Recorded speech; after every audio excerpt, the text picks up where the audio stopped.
Welcome to the Bobby Couto Show, where we dive into the fascinating world of human experiences and excellence. With special guests, real-life anecdotes, and thought-provoking discussions. Get ready to unlock and tap into your absolute potential with your host, manifestation coach, Bobby Couto. Ladies and gentlemen, welcome to the Bobby Couto Show. It is my very great pleasure to introduce to the show today, detective and host of the 10-8 show, Mr. George Duarte. Welcome to the show, sir. Well, thank you.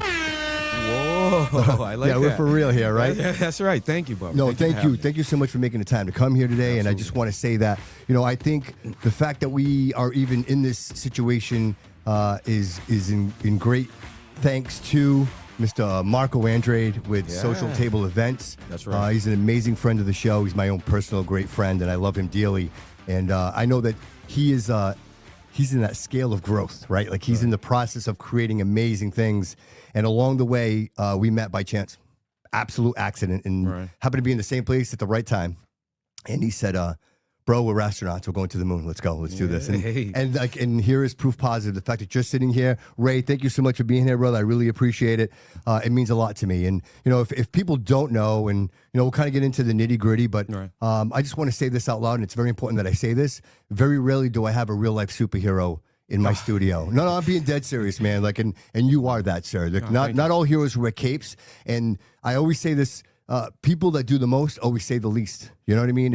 And what I appreciate about you, George, is that you're looking at this completely different. If just to kind of intro this very, very carefully. This is a very sensitive subject. Obviously, we just disclaimer of the conversations. I mean, you're in a SUV division, the Special Victims Unit. That's right. SVU, I apologize. SVU, Special Victims Unit. And you deal with something very, very specific, and that is? Human trafficking. Human trafficking. Any kind of child exploitation. And you've been doing this for quite some time. I mean, there's been a lot going on. There's so many awards, and I'll tell you, what a great pleasure to do the research on you and the things that you're doing. Even going back to 2017, I want to talk about that as well. All right. There's just a lot. You did some research. I'm telling you, man, like the fake Uber, like I want to talk. Wow. Yeah, I want to talk about that because it's proof positive to the hard work that you do. Because I think a lot of people. I had a good friend come see me this week. And I don't want to drag out this intro, but a very close friend came to me this week and with grave concerns. He's in the industry of information. Let's just say. Right.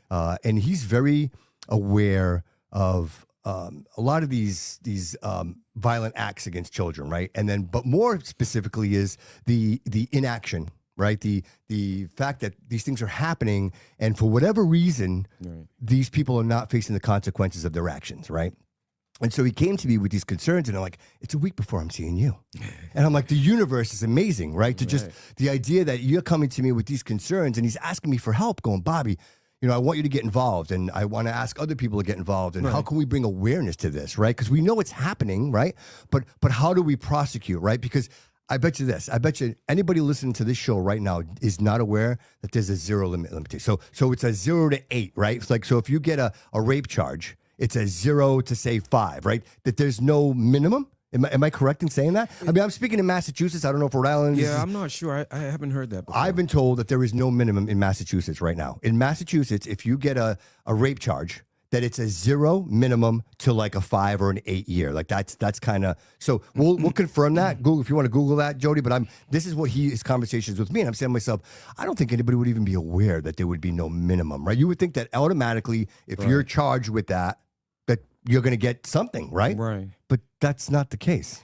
It's not, only because sometimes I think a lot of folks don't understand that you may be charged with a rape, like a sexual assault, but in the end, that's not what you get convicted for. That's probably, that's kind of it too, is like, It's not what you get charged with; it's actually what you get convicted of. Sure. You know what I mean? But there's so much nuance to that as well, George. Right? Exactly. So, like when I think about, Ton of it. for example, he made an example, and the example was, so let's say that there's a rape kit, right? And they don't get to the rape kit, and it's 10 years later. They finally get to the rape kit, Right. and they find who it was that did this. You're going to go back to that rape victim 10 years later into their life and say, hey, drum this all back up again so we can prosecute. Right. And that's the case where a lot of these people, these perpetrators, just they go on without any consequence. Right. But that's just a small example of what the larger problem is. But anyway, let's get in. I want to talk about George real quick, man. George, so just to kind of bring you back, we're starting from the beginning. How do you get here? How do you realize? I know you mentioned that you probably have some experience, law enforcement, Right. correction, right? Correction working facility. corrections. So when do you decide that this is what you want to do and this is the direction you want to go in? As far as the human trafficking, Yeah. All right. Yeah. So I can tell you, I haven't told this story yet. So Bobby, you get the story All right, first. man. I love it. Tell I it love first it. on your I show. love it. The first case I ever got, human trafficking. So in my department, everything goes by seniority, like a lot of jobs, law enforcement, stuff like that. Yeah. So when I got promoted to detective in 2012, maybe. And the way it worked then was when you got promoted, you went nights. It was this crazy night schedule. So I worked nights probably for like 17 months doing like major crimes, all major crimes. But I wasn't focusing on human trafficking, anything like that. But after a while, I had been on day shift for a long time, so I wanted to go back to day shift. Sure. I had family life at Absolutely, that time. right. Yeah. And I wanted to go back to days. And in order to do that, it had to go by seniority. So finally, I got lucky. I got to a point where, I could go days. But when I went days, because I had no seniority, I had to go and I did fraud. I was the fraud detective. That's what I did originally. So I started investigating fraud, and I know a lot of people don't think fraud, you don't think of fraud like you do human trafficking or guns and drugs and stuff, but it was actually very interesting. It made me a more detailed detective and all that other stuff. So I learned fraud, counterfeit, things like that. all right? that Like, stuff. yeah. Exactly. I was doing all the scams, the stuff everybody gets on your phones. Yeah. I know who those people are, Yeah. right? That are scamming That you. had to be really interesting, It right? was really interesting to see how close to home it all was. Right. Right. So I did that for a little while, but what ended up happening is we had a human trafficking case come in. And when the case came in, we had nobody specifically. And this is 2015, Okay. maybe, All right. 2015, Okay. around that time. Yeah.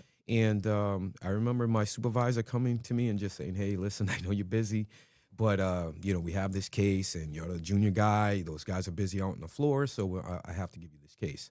And, at the time, it was basically a blessing in disguise.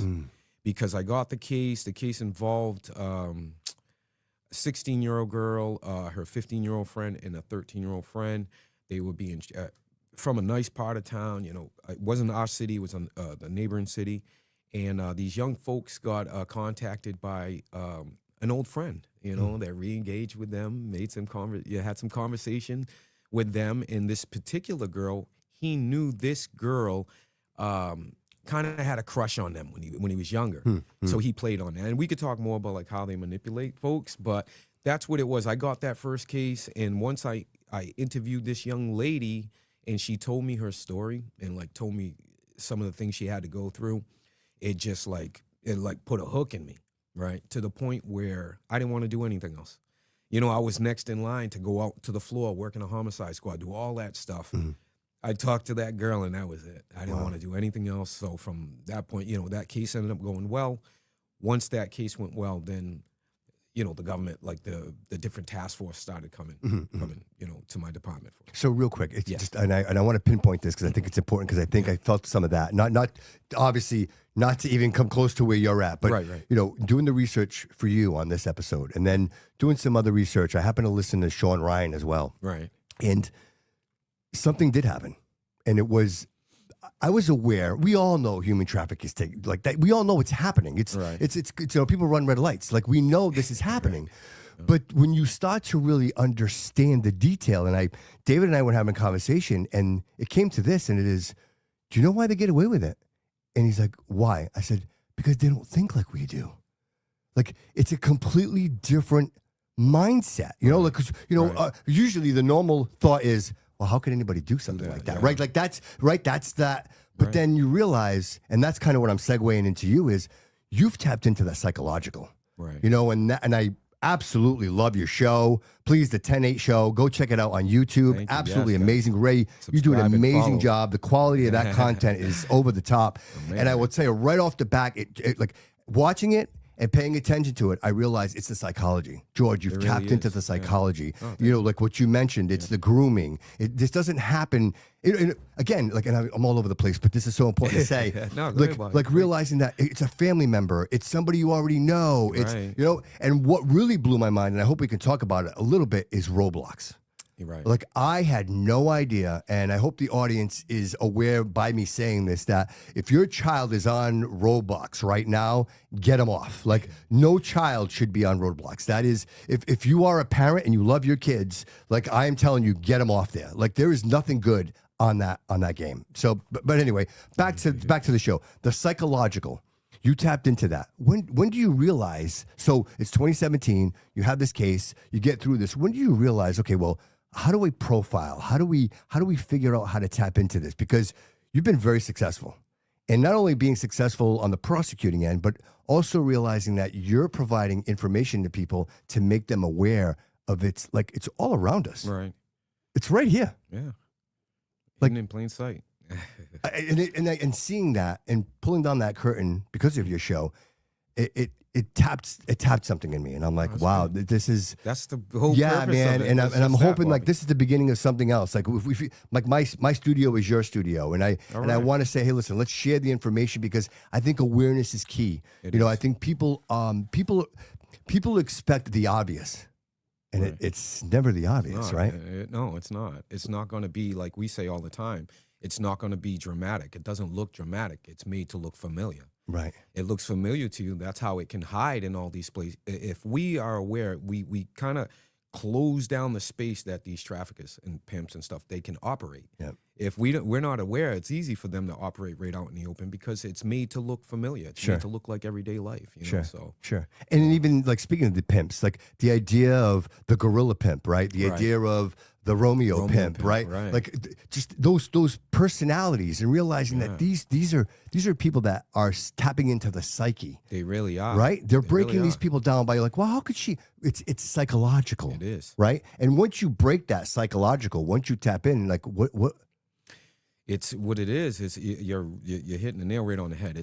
A lot of people too, like some of the myths. Some people think you've probably heard it if you've watched the show, Bobby. Like most people think these folks. They say, why don't they just leave? Why don't they run away? They must stop at a store or stop somewhere they can jump out of the car.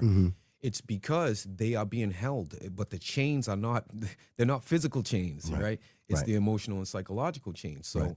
that's what keeps them there. And these guys are masters. These pimps.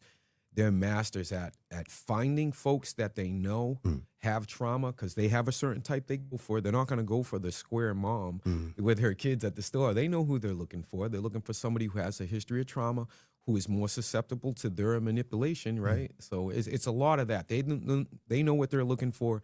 They build some kind of dependency with the victims, and then the victim just sees them as, the only way out is this guy. Right. Right. It's when you talk to the actual women, the stories are incredible. Sure. And so when I say they're all around us, where do these people get jobs? Where they have the easiest access to the things that they want, which are children, right? So they get into these, I don't want to use specific names, but they'll go to these locations that there are children around them. They become Right. teachers. They literally embed themselves. And again, Roblox, they create games that like entice these young minds to come in. So it's almost like it's all around us. But and I just want to be very, very specific when I say this is because I think as a parent, like I have two children, and a granddaughter, right? Right. And I always protected my kids from the physical. Like, if you even dig, I will bite your nose off your face if you come near my kids, right? Right. But not realizing that my child could be sitting on the couch with me with VR goggles on, right? And be on a VR chat with a pedophile, and I have no idea. Like, I'm literally sitting on the side of my I've had child. that happen. That's a great point. That's a great point to make, Bobby, because I've had that happen. And now that's why Raymond and I talk about why we started the show. And part of it was because of the misconception that you have to look for the white van that pulls up and There it grabs is. your kid. Exactly. Right? There's Actually a guy Yes. on the internet now. Nothing against anybody. Everybody has their own platforms, but he's telling people, watch out for somebody walking up to you and blowing dust in your face. That's how they human traffic you and stuff like that. Yeah. I just want to try to get folks to have their eyes in the right place. Right. And if you're looking for stuff like that, you're not going to see the real. You're not going to see your child, like you're saying. Your child's sitting right next to you. You don't know if you're not seeing that guy who's hearting all her pictures. Absolutely. Right. That new person you don't know. Right. That's where you should be focused on. Focus on your Absolutely. kids and, the places, because these traffickers aren't grabbing your kids off the streets no more. Because like you're saying, all they need is that computer and your kid's attention. That Absolutely. phone and your kid's attention, and they got, they can do it. So could you talk about some of those weak points? Like I know that you, is it four to six different, like when you look at like, for example, the psychological manipulation, the financial manipulation. Can you talk about those points real quick? Yeah. So it's psychological. It's also emotional, right? They might, a lot of, like you said it right from the start, and it was right, is it's not going to be the stranger. Everybody, like I'm saying, it's not the stranger. It's somebody who's going to maybe get you to think you're in a relationship, right? They use that emotional love, boyfriend and girlfriend. And then in the end, when they have to traffic you, they're going to start telling you things like, you need to do this for us. And if you love me, you would do this, right? There's that approach. And then there's another approach where they might create dependency. Like all of a sudden they insert themselves in the person's life. If they know they're having a hard time, they're going to say, hey, I'm going to give you a ride to the doctors. I'll bring you there. You need food, I'll buy you food. I'll take you. You need medicine. They're going to fill in all those little spaces to create dependency. So that when they finally do abuse their victims, the victim's they're going to have that attachment to stay, because they're so used to they're so dependent on them for those things. Sure. Which was a great point. You did that recall on the pit, right? Like that was fantastic how you broke that all down. And like that's just amazing to me. Like to go through that process, and you've probably done that a few times, right? Where you're in a situation like that where you've got to try to identify what's actually happening here. Right. I think the hardest part for me, excuse me, is being in those situations and not being able to do anything. Right? George, how do you deal with that? So that's, Bobby, you're hitting this right on the head. Bobby's on the money. Thank you, brother. Because that's a great point to bring up. Raymond and I talk about this all the time, is there are not a lot of success stories. Like I said, I've been doing this since 2015. Yeah. And, back in those days, I remember, and I talked to my colleagues about this, we looking for the kids who are always running away, kids who are always missing when they were 12, 13. Now, those same kids, some of them are 22, 23 now, older, but some of them are still in the life. So it's like, that's what frustrates you when you don't see some of your other cases, you can actually see the impact of what you're doing. I worked in the schools when I was an SRO for a little while, which was one of the greatest jobs you can have, because you can actually see the impact, live while you're doing it. Whereas this job, I always explain it, it's like getting up to the plate, knowing you're not 1,000 times, knowing you're not going to get a hit, but you still got to get up to the plate in the hopes that you do, and that's rescuing somebody who's. And not to undermine what you do, but I think the best example is it's like fire prevention, right? Firefighters, they get credit for putting out a fire, but listen, if you prevent the fire from happening in the first place, nobody even knows. Right. And that's what you do. You're providing that prevention. You're providing that awareness. Right. So, although the other end of it, you're like, well, what we know, too bad. But how many that you have no idea how much impact you've already had without even knowing the impact that you had, right? Just because of that awareness and letting people know. That's the hope, right? Right, that's the hope, that people will be receptive to it, because this is a topic that I think everybody is like, it's bipartisan, right? Like everybody is all about this, right? But the truth is, it's something that nobody wants to talk about. It's true. It's true. You know what I mean? It's like it's a taboo thing, and it's one of those things that I believe that as a society, we have to. Look, and we'll say we got to do more. No, we absolutely have to do more. Our children deserve more. Right. These are our future adults, and should be nothing else more. What's more important to me? There's nothing else more important.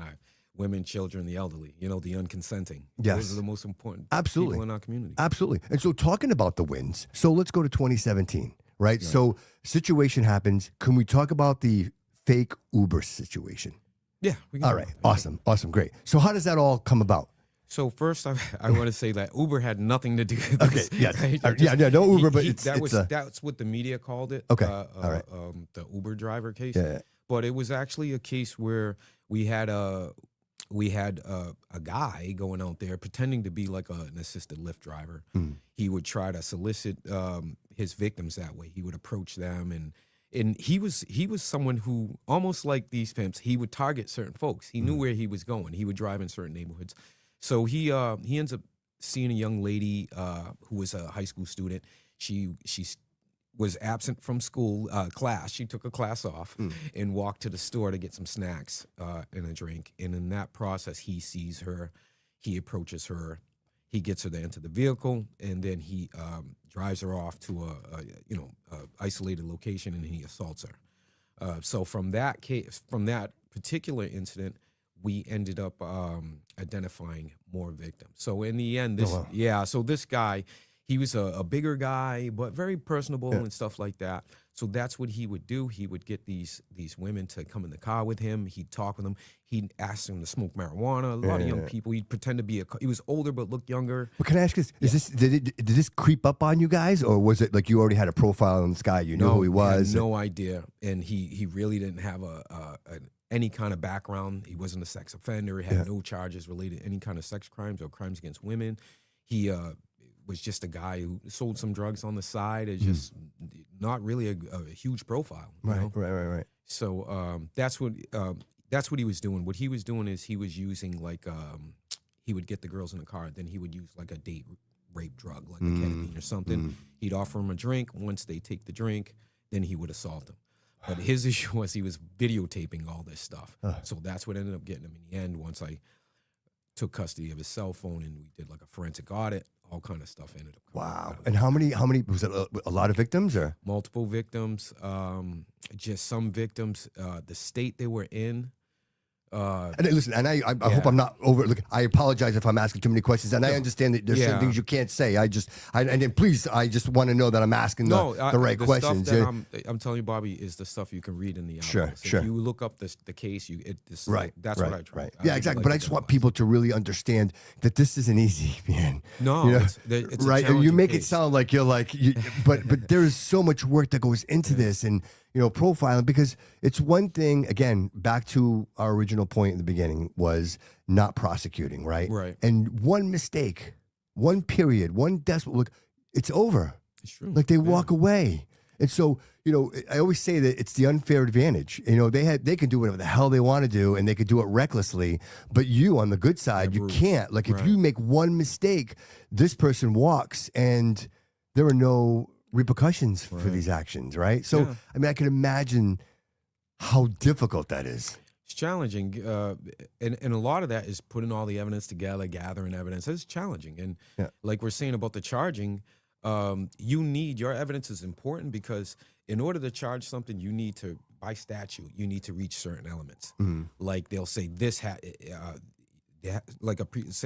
murder is like first degree murder. There's premeditation. Sure. That's one of the elements that are held in the statute. You can charge it first degree murder if there wasn't premeditation and all these other things that you need to charge it. Right. Same thing in these cases. In these cases, sometimes it's a lot. You got to make sure you meet the elements of a statute. You can't charge something if you don't have the evidence to meet that statute. Right. And sometimes when that happens, that's when they end up getting charged with something at a lower offense. But it's just, there's a lot of moving parts with this. Then you have the way I do it is I always take a victims centered approach, right? So, and that's a challenge, a balance in that with your law enforcement goals, but your victims are the most important thing, especially in these kind of cases. You don't want to do something that causes more harm to them or more trauma. So it's a balance, and you got to challenge, because I'm a cop. I want to arrest people. Yeah, Excuse me. But at the same time, I've learned that my victims are more important. But at any moment, your victim could be like, "I'm all set. I don't want to do this anymore." That happens too. And what do you do in those situations? It's please, frustrating. I mean, it's like, please. I did it this week. I've done it this week, where you just try to get folks to see the benefits of following through, and try to get them to see that if you want whatever you're going through, whatever abuse or trauma you're going through, if you want that to stop at the hands of this person, you got to follow through with the case. Right. I think sometimes they get a little bit of anxiety because they know I got to go to court. Do I have to do this? Do I have to testify? So I've always found it. Will my name be in the paper? That happens. So a lot of times now I'll explain the whole process to them. This is exactly what we're going to do. We're going to do this, and this. because it kind of eases the anxiety they have, you know, and then you get a better witness. You know, stay with them. My human trafficking, if I could talk about those victims, please, of course. they're different from your other victims. So when you interview somebody who's been trafficked, there's a lot of trauma there. So what I've learned, I'm older man, you know, I've been doing it a little while. So Guy's like, what, 23, 24, this guy? But I'm watching them. I'm watching to see how they react to what I say. Because if you're talking to somebody and sometimes you're getting to the point where you're ready to get the information you need, but now I'm looking at my victim and she's scratching, right? She's breaking out in hives, or she starts hyperventilating, breathing heavy, or I don't want to hurt my victim. So at those points, even if I'm right at the cusp of getting what I want, I'll say, hey, why don't we stop? You know, would you mind if I come back and see you in a week and we can go out, you know, just re-engage and make that connection. I've always made strong connections with my victims. So Right, but you have special training as well for that. I do.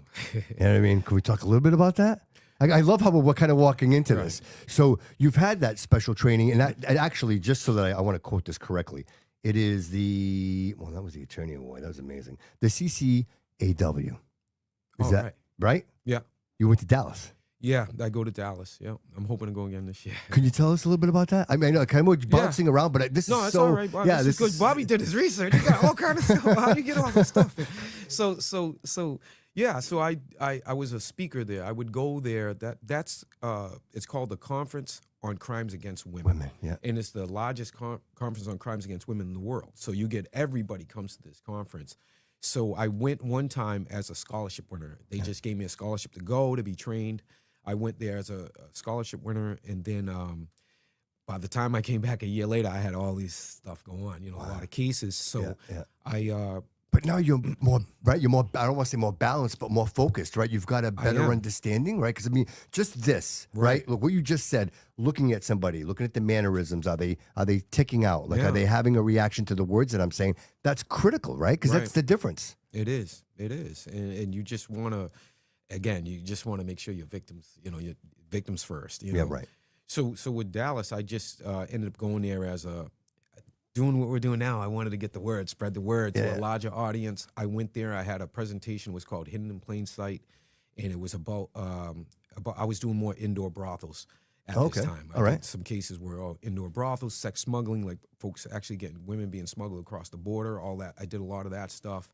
So that's what my presentation was about. So it went really well. I came back a few years. I've been there a few times to present, and I love that. Great conference. That's amazing. And, you know, and I think people should know, like you mentioned a couple of things in that statement, and that is, like, these victims are coming from everywhere. Everywhere, it's supply and demand. You know what I mean? It's literally supply and demand. You know, you got like that movie there that you, what's the name of that movie? Sound of Freedom. Yes.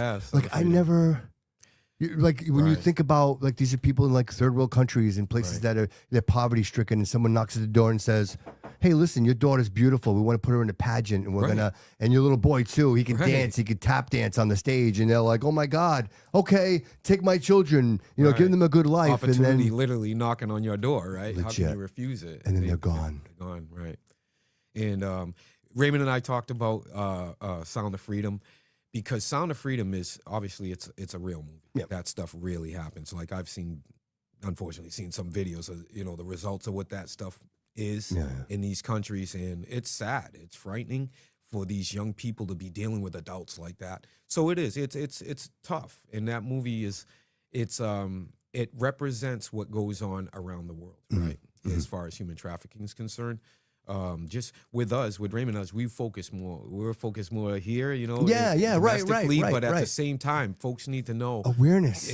That is how you're traveling, right? You travel with your family. Yes. You might lose sight of your kids for a second. Who knows, you know? Absolutely. You know, and not just children, adults too, adult women, you too, the unconsenting. You got to be careful, you know, vacationing and what have you. Of course. You know, especially today's day and age. There is an Amber Alert. It's not everywhere. You know what I mean? Like, so we say that when you watch Sound of Freedom, the thing they don't have is that kind of stuff. They don't have Amber Alerts. Whereas if children start going missing in Fall River one after another, they start going away. We're going to take a note of that. You know, authorities going to get involved. It's going to open up a bigger thing. Where are our kids going? But in those places like that, where they're real rural, you're in these little towns and villages, and you might not even have law enforcement in your town or anything like that. So So it's frightening to know that happens, but it 100% happens, and I believe it happens like that movie. Yeah, you know, and and even more so now. And again, I hate to even say it on this episode, but like the Epstein files. I think if nothing else, you realize that this is something that's like almost toxic, right? And it's a cancer that needs to be terminated at all costs, like whatever we have to do. And unfortunately, it almost seems like it's gotten to a point where there's like a shadow element of it, right? That we are not exposed to. Right. So, you know, here we are having a conversation, George, about what we can see. And like you said, like, you know, what we're trying to control here in our little pocket, right? But in the grand scheme of things, like it's a multi-billion-dollar industry, right? Like we don't realize that, you know, it's almost like slave trade at this point, right? And if we don't become receptive to it, like it's like the bad uncle nobody wants to talk about, right? You know what I mean? Like we have to accept the fact that this is happening, and if it means recruiting more people and making it more aware, bro, I promise you that I commit whatever I can in my resources. You're part of the team, brother, Bobby, man. Part like, of the 10A team, man. The idea that just doing this here is a magnifier. Right now, all these folks, my folks, your folks, are going to hear this. Yeah. So real quick, we're taking a step back again, right? Like I love this. Yeah. So we talked about some of the weaknesses that these people will portray or to prey on these children. Right. So what are some of the signs after the fact? So if I have a young child, what are some of the signs that would be like, all right, that's strange, like right. So some of the things might be like a lot of times, like I said, this could be made to look familiar. It could be made to look like just a child acting out or what have you. So some of the things are like your child starting to miss school, running away, leaving, being with people that you don't know, older people, for long periods of time, or even short periods of time. They go away from the night. Where were you? You know, you don't know where they are. But once they return, the things you want to look for is, do they come back with high-end items? Do they come back with a cell phone you didn't buy? Does your daughter come back with her nails and her hair done, right? One of the number one things, if they come back with the cell phone, they come back with the hair and the nails done, and then they have medical issues like STDs, that's another big sign, you know, that there could be some trafficking involved. So those are kind of the things, new friends and stuff like that. What age groups are typically like, do you I know it's probably a lot, but I mean, just specifically? On average, the average age is 12 to 14. 12 to 14. And that's on average what it is. Most of the time, you know, the victims are, you know, it's 12 to 14 in that range. Older too. But but I'm saying, like, if target-wise, you had to pick some ages, it seems like, to me, that's what it seems like as well. In the research that I've done, it seems like they're the ones that are most looking for that affirmation on social media, right? They're looking for that, oh, I want a boyfriend, or I want that. Well, that's what these guys are looking for. Some of these guys are watching what they post. They might post something like, we talked about the Uber case. One of those victims, she was a college student. Her mom, she found out her mom was sick. So she put on social media, I just found out my mom has cancer. I need to go for a walk. He saw that, and he drove into that neighborhood with his drinks all set up with the ketamine. He drove into that neighborhood. George, that's anybody listening. That's your daughter. Right. It can be anybody. That's your daughter. That's your daughter. Your son. That is your friend's your kid, friend's your kid. Kids. Yes. So that's kind of the stuff he was doing. So I always tell parents with social media, kids put, and I'm on social media. Sometimes I put too much on there because if you have a young child and they put where they go to school, they got pictures of their friends there. And I know for a fact these bad guys will go sit out there. Oh, there she is. Once they're infatuated with you, there she is. And then they're going to watch how you walk home, and they're going to notice that. After you get a block away from the school, your two friends go this way, but you go that way. Right? Then the opportunity, then they stop planning. You know? And she's weak. Like, right? It's this moment, and he just happens to be at the right place at the right time, providing exactly the emotional support that they need. That she needs, and that's what this guy did to that young lady. He kind of knew she was hurting. Hey, you want to come in? He smoked with her. She liked to smoke, and that was one of the things. And then he tried to. What saved her was that she went. The car went over a speed bump, and when it did, he spilled the drink. The drink spilled, so she never got drugged because she didn't. She saved her in that respect, because who knows what could have happened. Wow. And again, this case is on the. You can read this. Right. But again, this is a situation where you're thinking your kid's going to the corner store and they're in a vehicle with a stranger. College student outside her dorm, who knew, So there are guys that are just out there, preying on our kids. Wow. Unfortunately. Crazy. Yeah. Crazy. And so you go through this. Yeah. The attorney general reaches out to you, right? Tell you, man. Bobby. And you know, Yes, they did. what an amazing. I mean, can we talk about that, man? Like again, we said at the beginning, it's one of bro. You do a thankless job, Yeah, and I only you. say thankless job because people don't know. I just feel like I'm doing my job. Bro, Like, you are, bro. I But don't know. but I want to bring as much awareness to it as possible, No, and I want yeah. people to know that people like you we need to elevate. We need to elevate. You're the creme de la creme, bro. Wow. I say this all the time. Look, the bottom line is this, brother. I want to surround myself with people that are better than me. That Right. people like we are all about evolution, right? We are a society of evolution. Right. And if we take the best and brightest and we raise them and we prop them up, then the next version is even that much better, brother. yeah. You are part of that version. thank You know what I you, mean? The things that you do, and you know, so you're on stage. Yeah. Let's talk about that moment, brother. Please. So that was. You're such a selfish guy. He doesn't want to do it. I know he No, doesn't. I I know. know, but This is I probably got- the hottest thing you're gonna have to do all night tonight, bro. But you know what? I'll just say because it was a great experience for my family, right, and for my PD, right, to go out there. You're representing. I was representing, and the good thing was I wasn't the only one. I had my partner Jeff. Shout out to Jeff if you watch this. Jeff Richards, he was my partner. He did the case with me. Okay. That was my man. Shout out, We Jeff. did a lot of we did a lot of human trafficking together.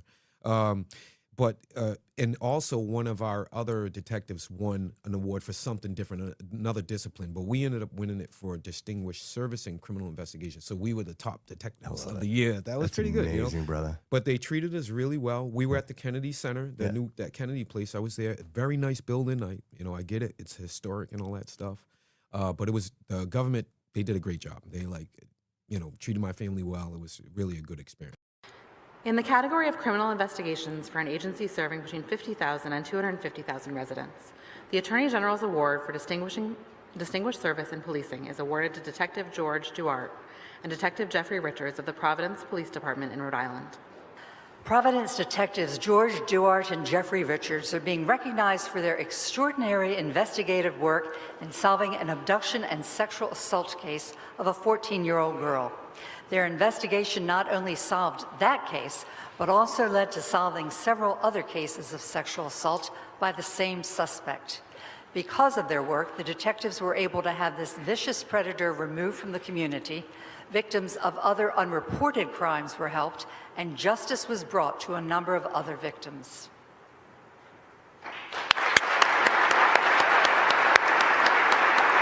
So a guy like you is constantly pouring out that glass, brother. And every now and again, it's nice to have somebody fill just a little bit, right? Little Just things, to, yeah, right. right? Just to be like, hey, they do notice this, and this little does things. matter, and, No, and it is right. making a difference. You know what I mean? And I just, the idea is to say, how do we connect everybody? Like, how do we, like, because everybody's trying, we got to Right. connect everybody. And I think do. that's like the next logical step here, and to say, what are some of the safeguards? I mentioned roadblocks earlier. Right. What are the safeguards that prevent children from being exposed to things that are that obvious, right? So, Right. for example, if there's broken glass, we sweep it. We don't Right. allow children to run around broken glass. But yet, here is a situation where you have software that its only protection is whether or not are you 13, yes or no, Right. and Yeah. right, and whether and if you click yes, then you're exposed to a world that is, I mean. I know.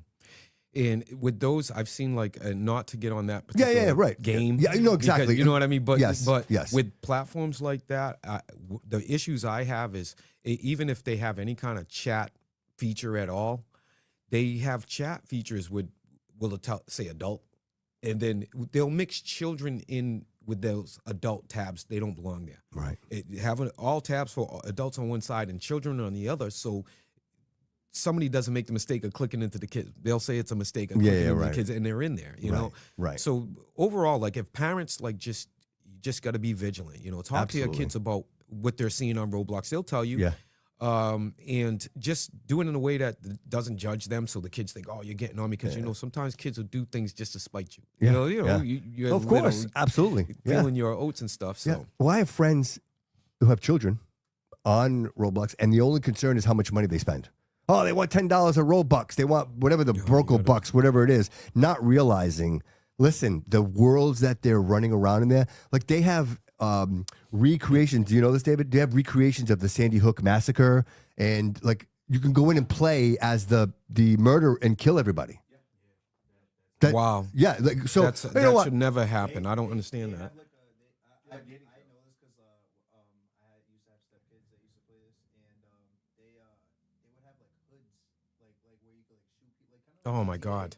And stuff like that. You could be able to Like practicing virtually. Yeah, you could sell like drugs. Oh gosh. Well, and so the reason, and to Jody's point, and just to confirm, like the latest episode of Sean Ryan, like not to steer anybody away from the Bobby Couto Show, but Right. Sean Ryan is masterful at his work, and in this case, he had one of these young men who was actually, you know, I saw that. yeah. So this is where a lot of this information, he's having him play the game, and he actually logged into that Sandy Hook game, and he was playing it, and and the thing was, it says for ages 9 and up. I don't even see a purpose for a game like that. 100%. I don't understand. So, and the only reason I mention is, again, the people that are listening to this episode, George, obviously, we know why they're listening, right? They want to know more about what this is, and if I can provide them with just a little bit of heads up, because that's great. again, I have friends and family that their children play that game, Right. and they have no idea that is all in there, and that these predators, they're in these chats just waiting. They're bouncing around just waiting.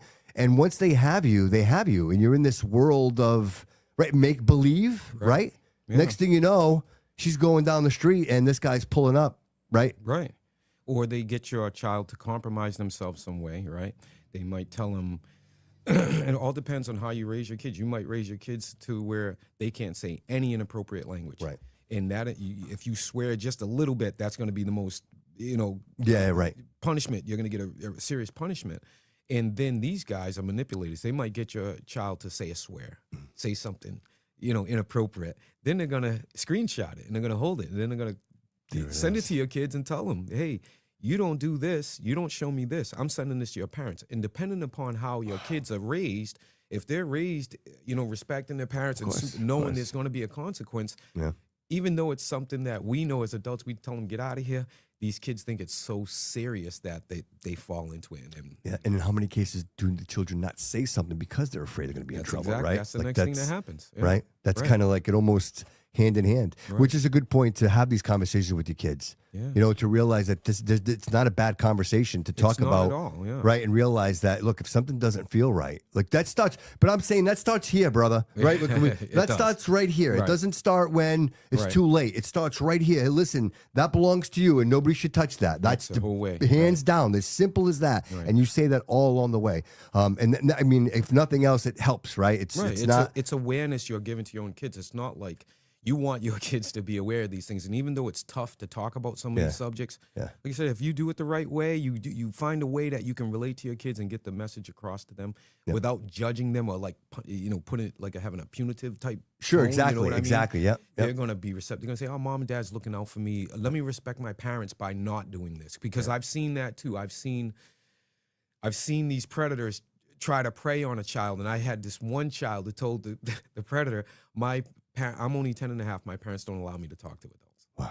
So, you know what I mean? So if you educate your kids and you do it in the right way, you hope that when they are tested that they're going to do this. Real quick, I want to shift a little bit. I want to talk about the 10-8. But before we do that, if people need resources like websites, like what would you recommend? Hey, go. Number one, like the government, the DOJ does a great job. They have like it's called the Blue Campaign.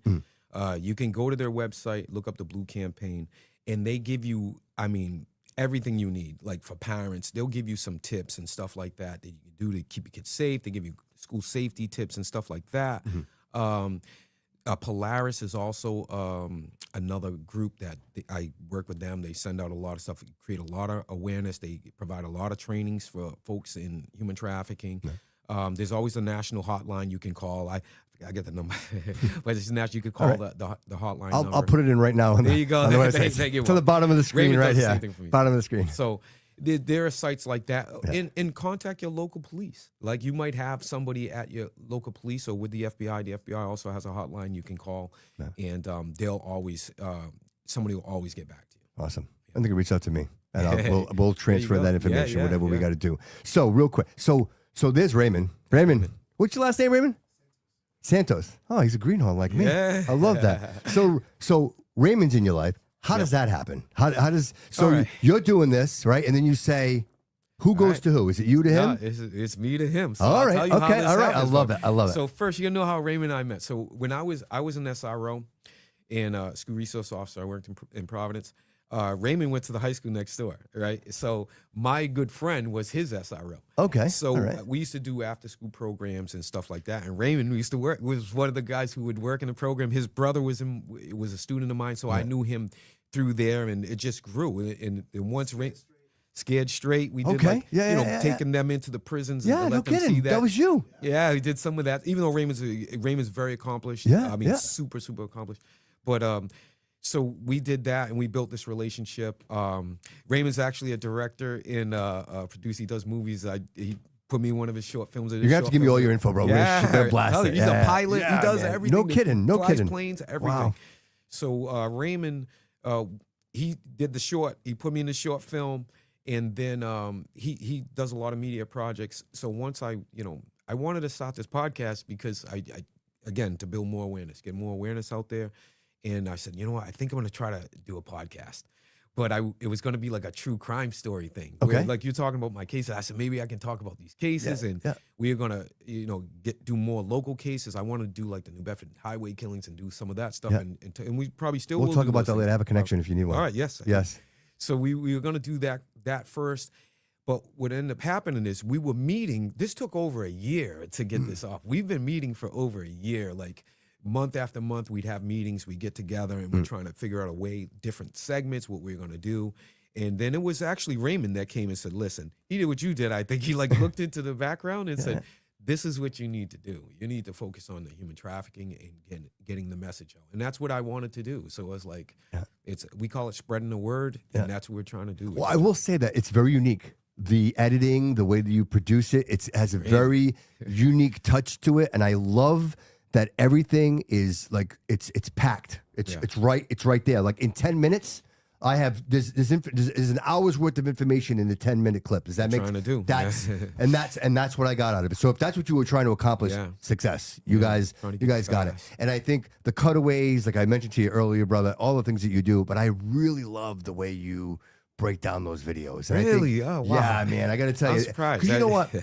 I think it makes it relatable, right? Because you see something that I don't, right? Like, it's like someone who's a jeweler who looks at diamonds. You could put a diamond in front of me and I'd be like, yeah, it looks good. I have no idea. Sparkly, But a jeweler really, like, and that's what you have the attention to the detail. So you see that conversation, for example, I'm just going to use the pit for the example. Right. You stop it and you pick up these little certain, like, just tidbits of Right. and like, I'm like, oh, I didn't see that. Yeah. Oh, I didn't see that, right? Right. And so like I watched that clip like 3 or 4 times, just trying to be like, all right, let me shut the volume off and let me see if I can see it. And then the more you watch it, I'm like, he's right on target. So hats off to the pit, like they nailed it. The because Pit the did a facial really, really good expressions job. are everything, right? Yeah, the way Pit- she reacts. Right. The pit was awesome. And like Raymond, we talked about the pit. He's like, it would be great to get it from a detective's perspective because you get it from the medical lens. Somebody did a reaction to the show, but it was a doctor, right? So she did a great job, but she did the medical end. I would do this and do that. So we're watching and I'm like, wait a minute. This is what I would do. I would do this. I would do that. And we're like, you know what? Let's do a reaction to the pit. Right. So but that's- even the pen, like the pen with the pen. phone number, like all of that. Because the first thing I said, I'm like, well, if the pimp gets the pen, she's gonna get it beaten. Like that's the first. Right. But I'm like, no, you gotta open it. Open the It's pen. inside, and, And it's there's just the phone some. I don't number, want to right? say like there are even more creative ways for them to get information. I don't want to say what it is because we want to protect these things. Yeah. But there are even more creative ways. Things we can offer these folks that they can have on them. They can have it in their bags, have it with their toiletries, whatever, and nobody's going to know, right? But the most important thing, like I tell folks, if you give somebody something, like a phone number or something to a hotline, make sure it works, right? You want to give them something, and then when they need it, it doesn't work. So that's it's going to be the moment. That's going to be in the moment. Yeah, the moment they get the courage to dial that to number. dial it, and they'll call you. Like when I give my card, I'll tell the person, you call me anytime. If you're in trouble, just call me, right? And they'll call you. They're going to call you 1, 2 o'clock in the morning. You're getting calls. You have to answer the phone. So I'll answer. Sometimes I'll sleep through. I'm human, right? But a lot of times when I answer the phone and I'll ask, hey, are you okay? Is it an emergency you need? No. Do you need anything? They'll say, you know what? I'll call you tomorrow. I'm okay. I'll call you. You sure? Yeah, I'll call you tomorrow. Because the reason they're calling is they want to know if you're going to answer, right? They want to know if you're just somebody who's going to do the same things. Tell me something and leave. So you have to follow through. All of this is about follow through, about being sincere, you know, and stuff like that. Keeping your Treating folks word. with dignity, Absolutely. keeping your word. Yeah. Believe me, your word up. it really does mean something, especially on the street. It means a ton. Yeah. Well, it means something to me, so I could imagine. I could imagine. So, what's the future of the show? What do you guys see for the show? I see. Obviously, you've got probably like what 20 skits altogether on the YouTube.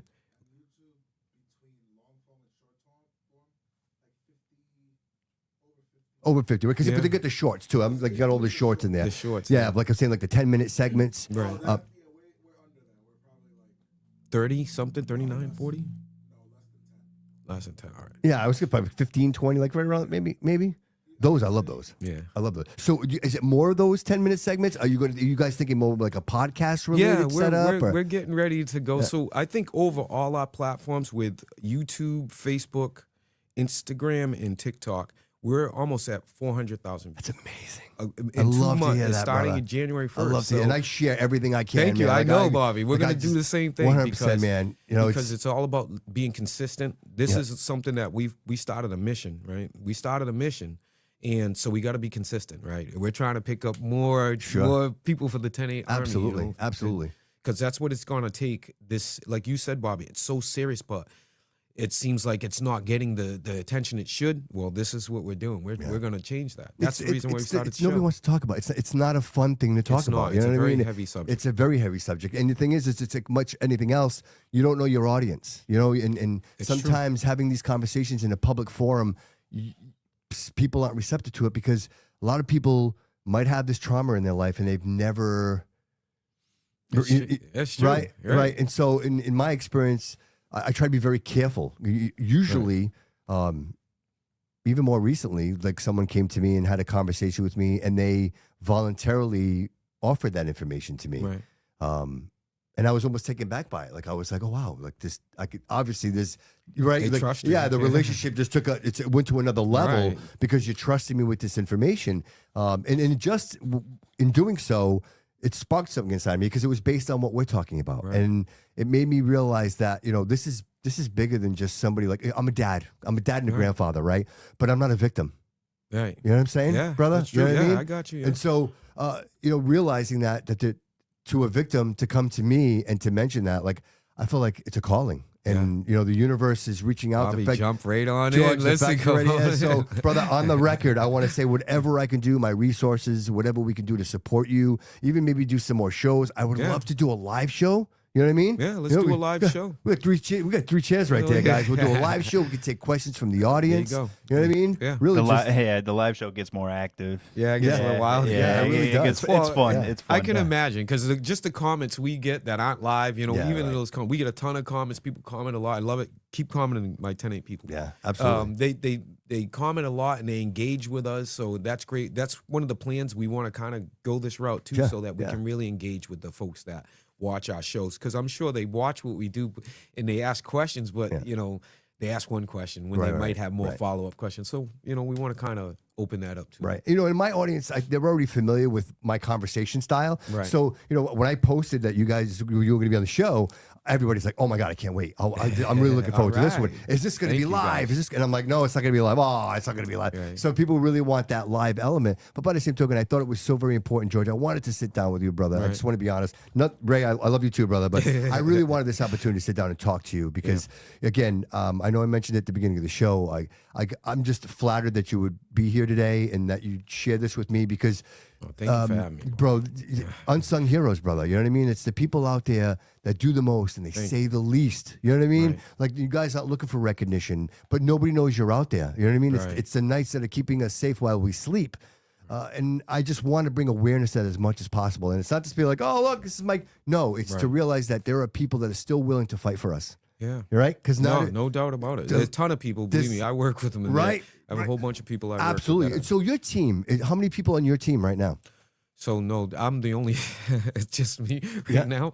Yeah. It's just because of the way the way it's always been. Sure. It's just been me. I told you I had a partner, Jeff, Jeff, who retired. Yeah. When he So left, Jeff retired. Okay. Jeff retired. He's Yeah. gone. So prior to him retiring, it was he and I. We would handle the cases. We were both on same federal task force. Sure. So we would handle the cases together. But when Jeff retired, I started doing it on my own, Yeah. which that I was doing it on my own prior to working with Jeff. But once he got promoted, we were partners. I was like, this is great. Yeah. But you have unlimited resources from the department, right? Wherever you got to tap in. My department's super proactive when it came to this because we're busy. We do busy work, especially with SVU. Yeah. But they allow me the freedom to continue my cases, like follow it all the way to the end, no matter how long it takes. Because there is no statute of limitations, No, just so people are aware. They It's- let me get creative in going out and doing surveillance and doing all these other things. They just give me the freedom to do it, but you also have to get the job done. You know? Right. And I do other things other than human trafficking. I do a lot of stuff with the elderly. I do the same thing, elder exploitation. I do a lot of trainings with that. so you're still involved in the fraud. Yeah, I do scam trainings out there. No kidding. Yeah, I do a lot of scam trainings. Folks want to hear some scam stuff, I can do that too. All the romance scams and all that stuff. Amazon. All that stuff, all the little things you're getting, the text messages you're getting on your phone. My audience has heard the story, but you haven't. I'm home. It was shortly after my divorce. It's like 5 years ago. I was not in a good place. There's a funny ending to all this, but I was not in a good place. And I received a phone call. It's my friend Tony from Florida. Haven't heard from this guy. He used to work for me. It's been like 10 years. Haven't heard from this guy. But we're always on Facebook. Hey, buddy, And he's talking to me, and he sounds kind of muffled. And he's like, hey, I was in a car accident. I ran a red light. I hit a lady. She was pregnant. They took her away in an ambulance. I'm in the hospital. They got me handcuffed to the bed. I need help. And I'm like, guys, I'm a 50-year-old man.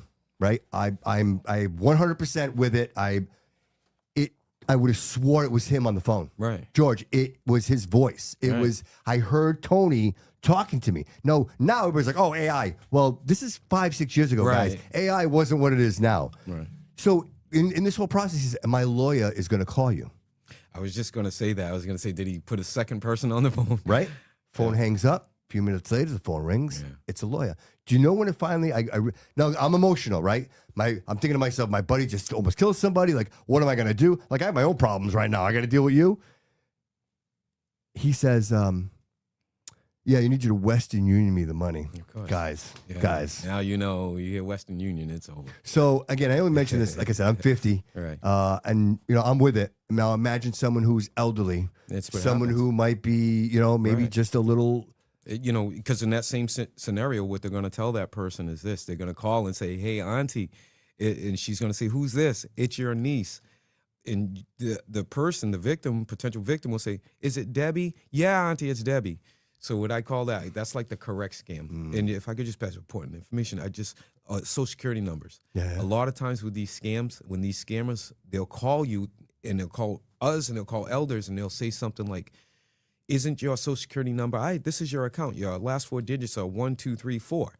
They want you to correct them. They want you to say, no, it's not. It's 7012. So that's how they get your social. So just a little tidbit I can throw out there real quick. Well, people need to understand that this is what they do full time. Full time. Right? If we go to work, we have jobs, we take care of our families. They Right? research you and see that you had a nephew that might have lived in Florida. They have all day to do it. Do you know how they got Tony's voice? A week prior, he posted a video about how he was loving Florida and how great it was. It was literally a video of him recording himself. Right. And I commented and said, Tony, I'm so happy that you Look at found that. peace That's in interesting. Florida. Yeah. They saw that I cared about him. That's how they made the connection with me and Tony. Because otherwise they would have had, again, I hadn't seen Tony in like 10 years. Right. And he used to live here and used to work with me. And now he's in Florida. And I'm like, brother, I'm so happy See, to. I haven't heard that before. That's how they made the connection. They could see that I cared about him. I Right. love you, brother. I'm glad that you're happy and things are going well. And that's how they got me. See that? Playing on emotion, right? Right. Knowing you have emotion for him. Using the internet to watch somebody post it. See how these guys are. They're not going to be out there stalking anymore. They're using computers and all this stuff. Right. Frauders. Right. And I keep saying, like, I hate to preface this, but again, I'm with it. And so they got me. Like Yeah. I was one step away. Right. If that guy didn't say Western Union, guys, I'm not quite sure I would have Right. because he's my friend, and I'm never going to turn my back on my friend. Right. I've had it happen to coworkers. They knew what I was doing, and they come to me, George. Same scenario. This happened to me. My nephew, he's going to accident on the George Washington Bridge. He needs money for. I said, did he turn the phone over to a state trooper when you were talking to him? He goes, yeah, there was a cop right on scene. Like, that's his buddy. It's like two of them working together. Damn. Yeah.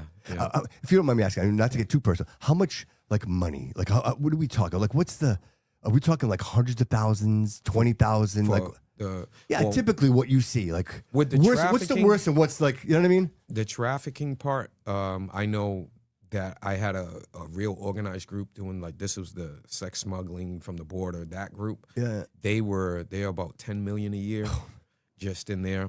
Their workers, like the door people, the people that clean the place. Yeah. Those people in themselves had 40,000 in the bank. 50,000. Wow. Yeah, they had money. That was their end of it. So Well, that's just how it imagine. works, right? Keep Yeah. everybody fed, right? Right, and right, yeah. they're If you going to keep pay working 'em for well, you. they won't Because steal what's the from you. alternative, right? If Right. you're in a third world country, right? If you're in Mexico and you're living in the slums, what's the alternative? You go hungry, no money, or you work for this, right? Because once you pass that on, right?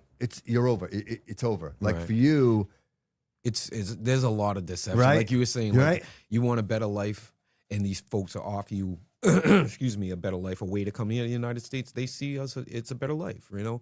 So people are literally dying. I had a woman one time, a young girl.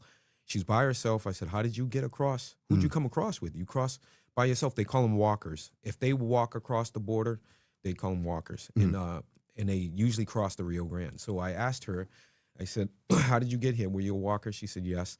I said, you crossed the Rio Grande? She says, yes. I said, did you come with anybody? She said, yes, I came with my grandmother. I said, so where's your grandmother? She says, she didn't make it. She couldn't make it across the river, so we had to leave her. I said, you left her there? She goes, no. Well, she drowned, and she went floating down the river. So they had to leave her. So my point is, we talk about why people do all this stuff to come to this country. They're dying to come here, right?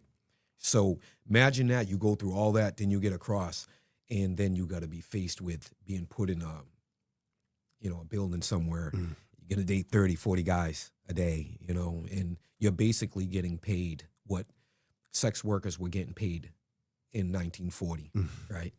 After everything's chipped off, your lodging, your food, your transportation, they're basically, in my eyes, in my experience, they're working for like $5 a day. wow. Because what's that whole coyote process, right? Where So the that's wristbands, right? The with the- coyotes that's all real. So the coyotes are the folks that'll go to those.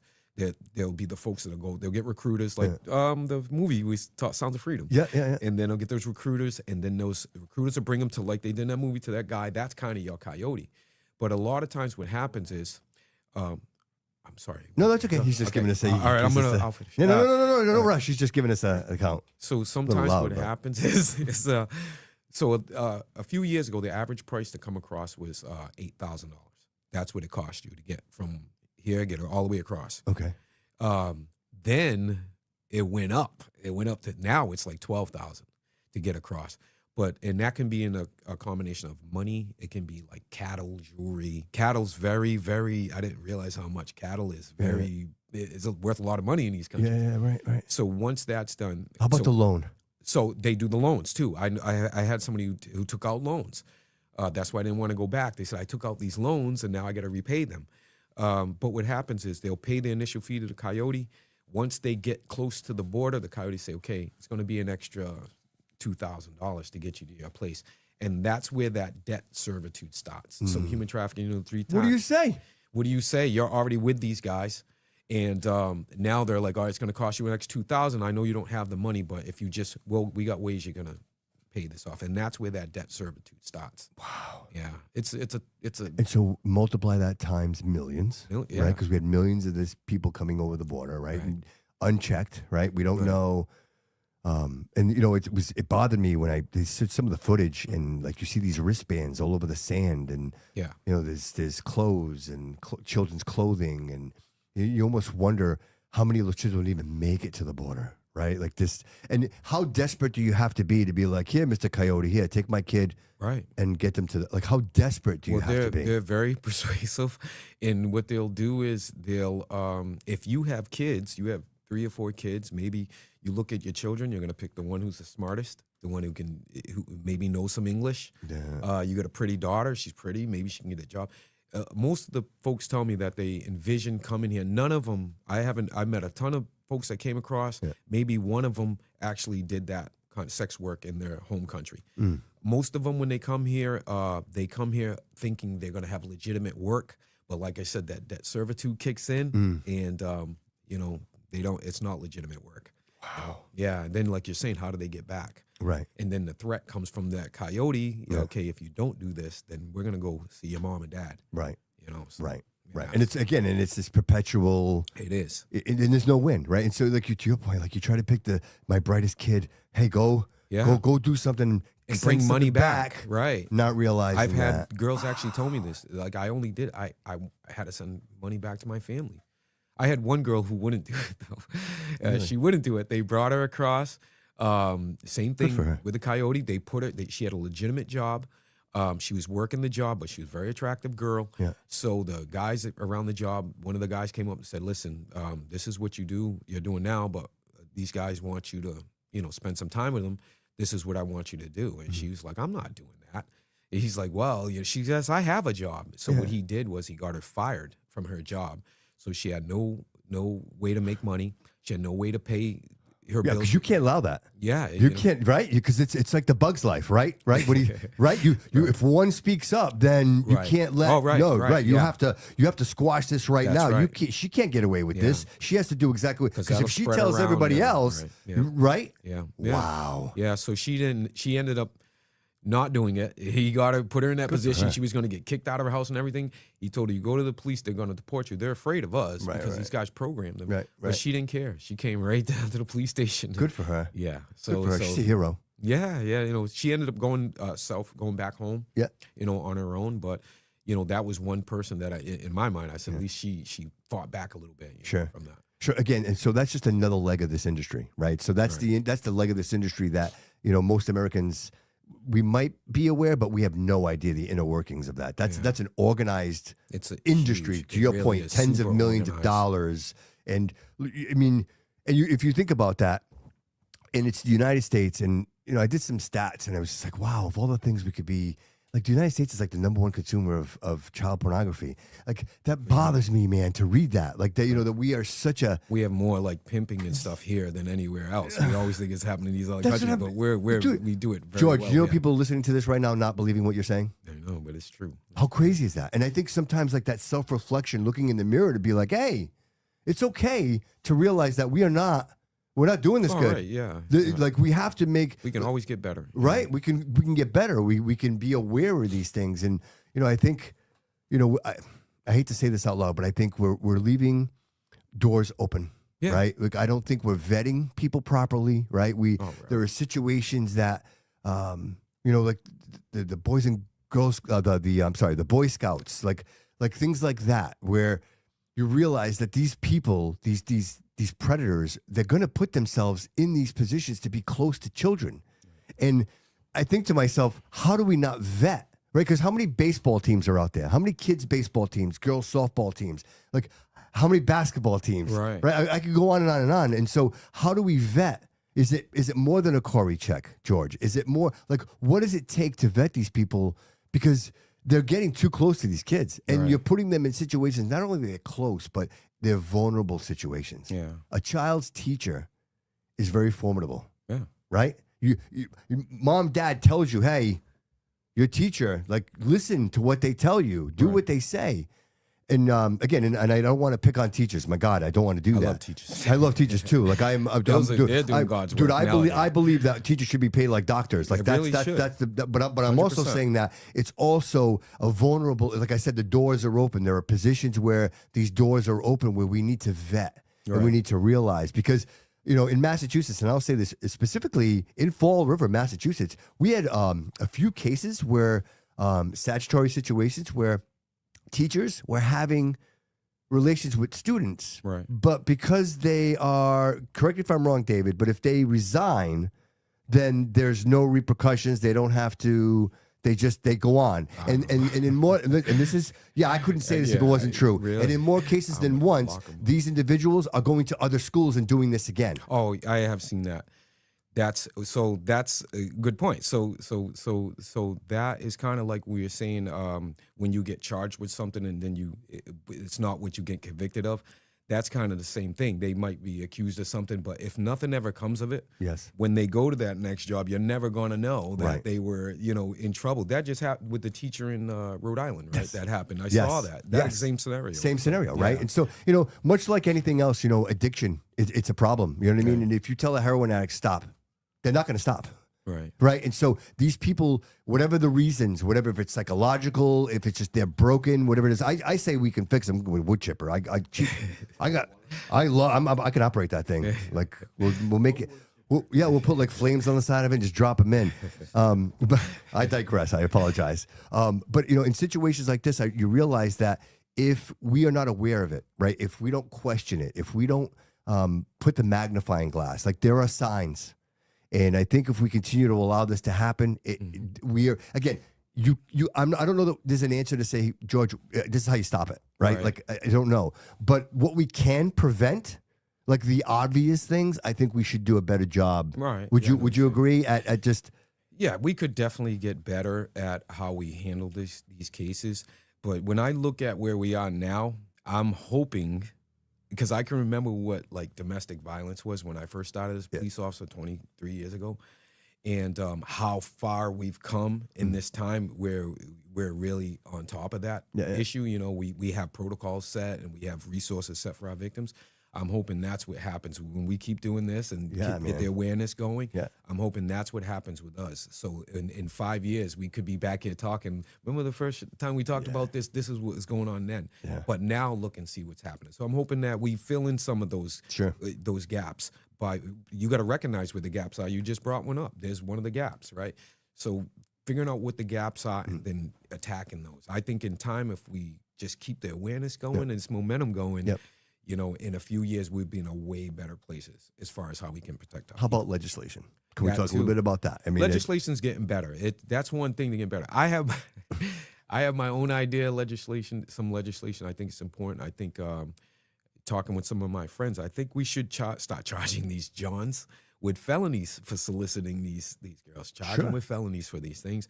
That's one thing we could do. Also, create a registry of like human traffic. If you're a trafficker, we should have some kind of registry.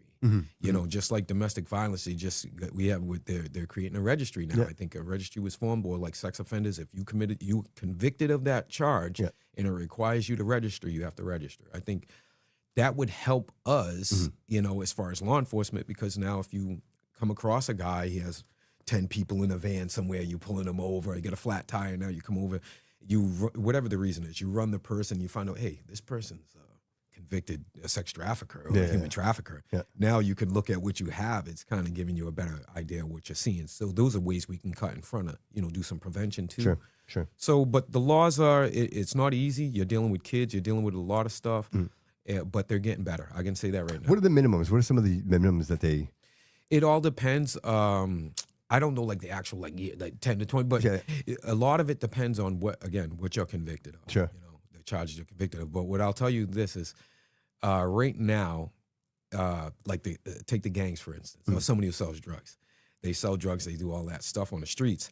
They know that with this trafficking, you could catch more time trafficking than you can doing some of this other stuff now. If your victim's under 18, is a juvenile, the laws are, the penalties are very severe. You get charged with human trafficking, it's very severe, as opposed to these guys, they'll get in trouble for other crimes, and it's just different. Like I think when you look at right now the impact the penalties for committing crimes, human trafficking crimes, it's where it should be. Would you say that some of these Johns, pimps, right? Pimps, that they figure it out? Like they figure out how far they can go. They know what they can say. Like if I'm doing something long enough, right, I get good at it. Is that fair to say? Well, you mean the pimps? Yeah, the pimps. Yeah, the pimps. I always say like pimps pimp. They don't work another job and then they go out and pimp on the side. Real pimp. But they figure it out, right? They figure out what they can get away with, what they can say, what they can do. Much like a pedophile. Right. And I think this is, again, I only say this because I want people to be to realize it. This is what they think about. This is what they prepare for, right? Like, it's not a momentary idea. They're actually thinking these things out, right? Yeah. Just like a pimp. Like, a pimp knows what he can say to the girls. He knows what he can get away with. Right, yeah. And so, when you got him, you bring him in and you're right. Like, he's not going to tell you nothing and you got nothing on him, right? Because he's got it all figured out. Do you find that this is also the situation with like pedophiles, that they've figured out like what they can get away with, what they can't get away with, where they can go? Because you almost think to yourselves, like, it should be easy to find. George, Right. it should be like, I should be able to know, like, oh my God, there it is right there. Right. But it's not, brother. It's not, no. It's like this secret underground, and is. they know how to get in, and there's the dark web, and That's what it is. Brother. It's a dark web, and they have networks of folks that work together. And See, that's what I'm saying, right? If you're in that community, I've dealt with some of that stuff. If you're in that community, you know the folks. It's exclusive to them. They're they know where to go. These people, believe me, the folks. Right. So they're a call. There's some stuff I can't say for law enforcement purposes, but there are words that they say that mean something in that community. So I could have just went. yeah, that's cool. I like that. Those are great. The Roadcaster Pro 2, man, I love that thing. This is awesome. Thank you, brother. I'm glad you're having a great time, man. Yeah. this is But so that's kind of like the point I was trying to make, is that these people are professionals at it. They're Yeah. professional at it. They're not. You're not dealing with. Everybody thinks it's like this guy in his basement. That's all they do. 24/7. They're seeking this. They're looking for it, and they're going to figure out any which way to find it. they And have and that I hate to use the example, and I apologize to my audience and you, George, but it's much like someone who's addicted to substance, right? Like someone who's addicted to heroin. They'll do anything. They will steal from their mom. They will steal from the people they love most because they're sick. Yeah. Because they don't want to be sick. And they will do anything. And I only say that because it's the same mindset. These predators will do anything to feed this sick desire. It is like, you can call it like a sickness. It really is. Right? And it's like they'll do whatever they can to feed that sickness, to feed that disease. They're much like these heroin addicts that'll steal from the people they love most. It doesn't matter. You'd be like, Doesn't. oh, how can you do that? Well, you don't understand what it's like to be sick. Yeah. You know what I mean? There's no amount of love, fear of violence, anything that's more powerful than the power of addiction, right? So you're right. And these folks here that do this stuff, they're addicted to this. There's an addiction there. Absolutely. And then you got to think about society now, the pornography and all that stuff. And it's the way the world is now. And when we were kids, when I was kids, there was like magazines or something. You know what I mean? We were lucky to find it stuck together on the side of the road. Right? Right. There wasn't, you couldn't go on the internet. You didn't have to worry about your children. They weren't exposed to, sex in those situations so young. Yeah. So I think a lot of that too, as time goes on, just constant exposure. And We couldn't find pornography by accident. right. Right? Like I did one time. Well, Okay. Story time. okay, all right. So one time I was like in my room. Yeah. And I guess there was a porn tape in the VCR, because like it was like a TV with the VCR built into it. And so I had a cartoon in it the night before, and I guess my brother ended up. oh going. shoot. Yeah, and so I pressed play, and it was just some crazy shit. So, but that's an accident. What I'm saying is, you're on your phone, and you happen to type in the White House, Right. and you're not getting the White House.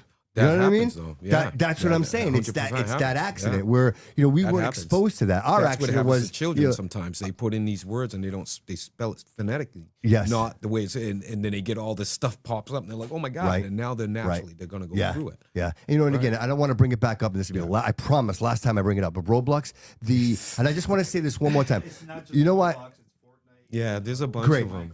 Yeah. And the reason I'm bringing it up is because the amount of effort that they put into creating these games, like they're literally designing the whole game.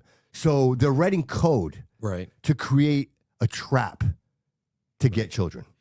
Well, the thing is, if they're writing all that code, they could simply write code that'll keep adults from going in there. It's like, they could, So Yeah. Again, I only bring this up because that's the war that you're fighting, brother. Right. You're fighting a technological war. You're fighting an emotional war. Yep. Like there's so much happening here, the human element, and of course technology and all the great things that it does, right? Nuclear power powers how many cities, brother? Right. But Yeah. one bomb destroys, you know what I mean? Right, Like, that's this is the same idea. And Yep. I think people like you that bring awareness, you and Raymond bringing awareness to this and sharing this information. And brother, dude, thank you for your service. I mean, thank you. my God, like you're a police officer first, right? Right, That's right. where it all starts, man. And this is all addition to that hard work and commitment that you provide.